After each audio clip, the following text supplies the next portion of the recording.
Hello guys, welcome back to another mini blog. আজকে ছিল আমাদের গ্রুপে সব থেকে কিপ্টে মানুষের বার্থডে, তাই আমরা চলে যাই ডাইরেক্ট স্ট্যান্ডে বার্থডে বয়ের বার্থডে সেলিব্রেট করতে।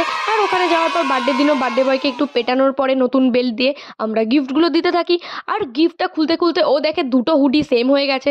তারপর ফাইনালি আরও যে গিফটগুলো ও পায় ওই গিফটগুলো টুকটুক করে ও খুলতে থাকে। আর যেহেতু ওর গায়ে অনেক গন্ধ, তো ওই জন্য অন্বেষা ওকে একটা পার্সোনালি পারফিউম গিফট করে। তারপর ওখান থেকে চলে যায় ফটোশ্যুট করতে। তারপর ফটোশ্যুট করার পর আমরা চলে যাই আমাদের ডেস্টিনেশন।